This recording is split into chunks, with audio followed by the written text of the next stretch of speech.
Baik, bismillah. Berikut ini Pak Rangga sajikan diagram untuk memahami percobaan monohibrid Mendel. Kalian dapat menyimak diagram ini pada buku paket kalian halaman 47. Ya. Jadi Mendel mencoba menyilangkan tanaman kacang ercis berbatang tinggi dengan kacang ercis berbatang pendek. Ya.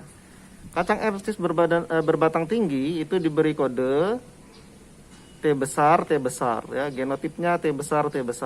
Nah, kenapa dibuat kode T besar? Nah, karena tadi sudah disampaikan genotip itu berpasangan yang disebut dengan alel. Kemudian sifatnya resesif. Sifatnya dominan, homozigot dominan. Sementara yang pendek, T kecil. Nah, ini sifatnya resesif, homozigot resesif. Nah, fenotipnya pendek. Gamet yang dihasilkan oleh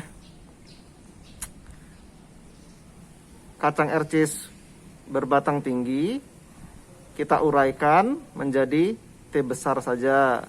Begitu juga dengan gamet pada kacang ercis berbadan pendek kita uraikan menjadi T kecil saja.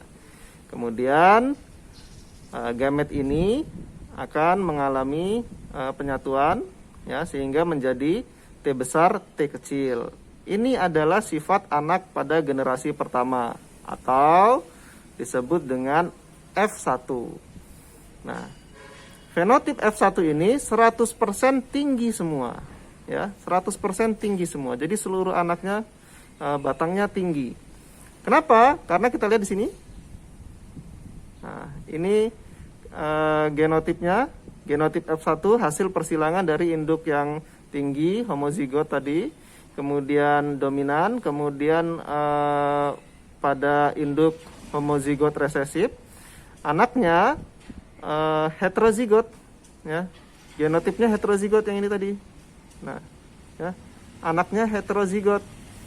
Heterozigot itu ada gamet T besar, gabungan gamet T besar dengan gamet T kecil, ya, anaknya jadi T besar T kecil. Karena T kecilnya ini sifatnya resesif, maka sifat fenotip F1 yang muncul itu masih 100% tinggi. Jadi T besarnya yang muncul, T kecilnya kalah.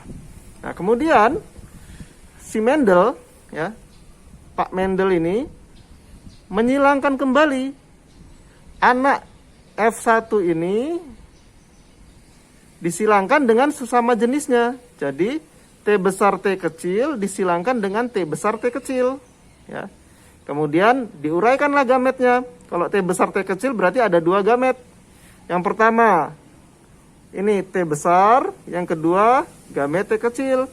Demikian juga dengan induknya, karena induknya tadi sama, induk yang lain, maka gametnya juga ada yang pertama T besar, yang kedua T kecil. Nah, kemudian ini diuraikan menggunakan diagram Panet, ya, diuraikan menggunakan diagram Panet. Nah, sebagai berikut. Nah, ini, jadi misalnya ini gamet gen pada yang jantan diberi simbol seperti ini, ya. Kemudian ini sel telur pada gamet yang betina diberi simbol seperti ini, ya.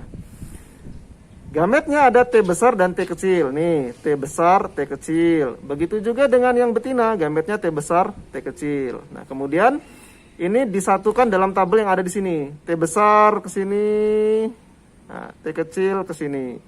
Hasilnya T besar. Nah, kemudian berikutnya T besar digabungkan dengan T kecil. Hasilnya T besar, T kecil.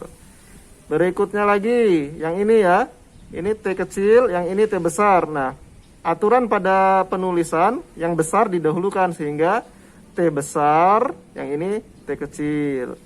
Kemudian yang terakhir T kecil digabungkan dengan T kecil. Nah, fenotip T besar ini tinggi. Fenotip T besar T kecil juga tinggi. Kenapa tinggi? Ingat tadi sifatnya T besar T kecil yang T besar dominan, T kecil resesif, sehingga sifat pendeknya kalah.